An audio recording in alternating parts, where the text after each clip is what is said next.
بسم اللہ الرحمن الرحیم۔ سورہ طلاق میں اللہ کہتے ہیں وَيَرْزُقْهُ مِنْ حَيْثُ لَا يَحْتَسِبُ وَمَنْ يَتَوَكَّلْ عَلَى اللَّهِ فَهُوَ حَسْبُهُ إِنَّ اللَّهَ بَالِغُ أَمْرِهِ قَدْ جَعَلَ اللَّهُ لِكُلِّ شَيْءٍ قَدْرًا۔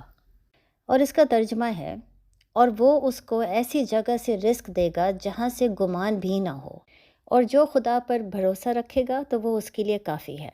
بے شک اللہ اپنا کام پورا کرنے والا ہے، بے شک خدا نے ہر چیز کا اندازہ مقرر کر رکھا ہے۔ اب پچھلے ایپیسوڈ میں نے ایک بات کی تھی کہ انفیریورٹی کمپلیکس کی ایک بہت بڑی وجہ یہ ہے کہ ہم اکثر اپنے گزرے ہوئے وقت پر الزام لگاتے ہیں، لیکن اس کے ساتھ ساتھ انفیریورٹی کمپلیکس کی ایک اور بھی بہت بڑی وجہ ہے، اور وہ یہ ہے کہ سوسائٹی نے ہمارے لیے ایک معیار تیار کر کے رکھا ہوا ہے کہ اگر آپ نے کامیاب ہونا ہے تو آپ کے پاس یہ چند چیزیں ہونی چاہیے۔ مثلاً آپ کے پاس وہ گریڈز ہونے چاہیے جو سوسائٹی کی نظر میں بہت اچھی ہوں، آپ کا ایڈمیشن ان کالجز میں ہونا چاہیے جو سوسائٹی کی نظر میں بہت زبردست ہوں، اسی طرح آپ کے پاس وہ نوکری یا وہ کریئر ہونا چاہیے جو آپ کے گھر والوں کی نظر میں یا آپ کے دوستوں کی نظر میں بہت اچھی ہو۔ پھر ایک خاص عمر میں پہنچ کر آپ کی شادی بھی لازماً ہونی چاہیے، شادی کا کامیاب ہونا بھی بہت ضروری ہے۔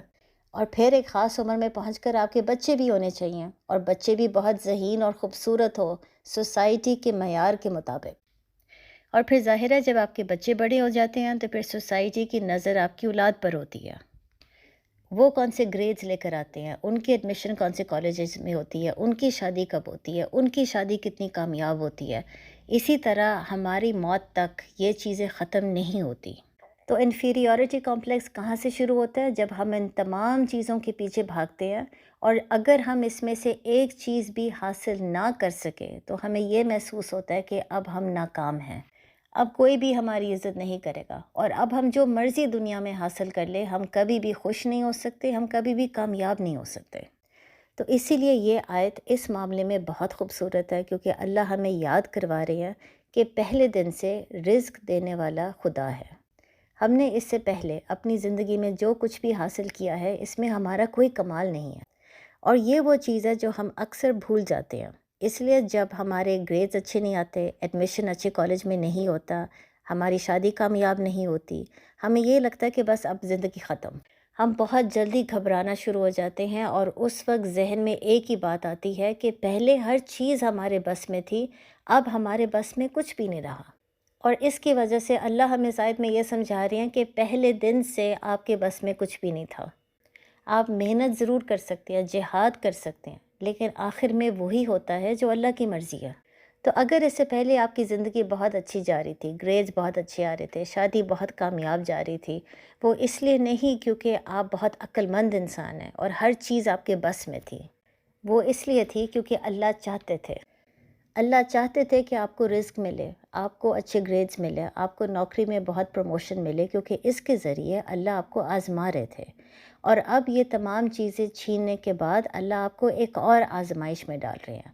تو جب اللہ نے آپ کو رزق دیا وہ بھی آزمائش تھی، اب جب اللہ آپ سے وہ چیزیں چھین رہا ہے یہ بھی آزمائش ہے۔ اس کا یہ نہیں مطلب کہ اس وقت آپ کامیاب تھے اب آپ کامیاب نہیں، اس وقت آپ عقل مند تھے اب آپ عقل مند نہیں، اس وقت آپ کی زندگی آپ کے بس میں تھی اب آپ کے بس میں نہیں۔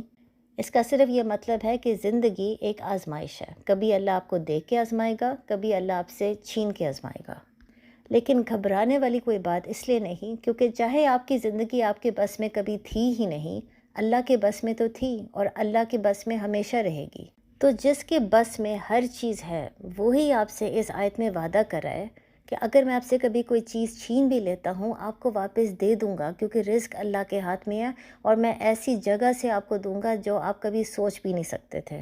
اور اس کے بدلے میں آپ نے کیا کرنا ہے؟ صرف ایک چیز، اللہ پر پورا بھروسہ رکھے، گھبرائے مت، یہ مت سوچے کہ پہلے زندگی میرے بس میں تھی اب میرے بس میں نہیں ہے۔ آپ کی زندگی کبھی بھی آپ کے کنٹرول میں تھی نہیں۔ تو اسی لیے یاد رکھیں، آپ کو اچھے گریڈز نہیں ملے، آپ کو اپنی پسندیدہ کالج میں ایڈمیشن نہیں ملا، اس سے کوئی فرق نہیں پڑتا۔ اس کا یہ نہیں مطلب کہ اب آپ پوری زندگی ڈپریشن میں رہیں گے، آپ کبھی بھی کامیاب نہیں ہو سکتے، کیونکہ رزق دینے والا اللہ ہے، وہ ابھی بھی آپ کو دے سکتا ہے اور وہ ضرور دے گا اگر آپ کا بھروسہ اللہ پہ ہے۔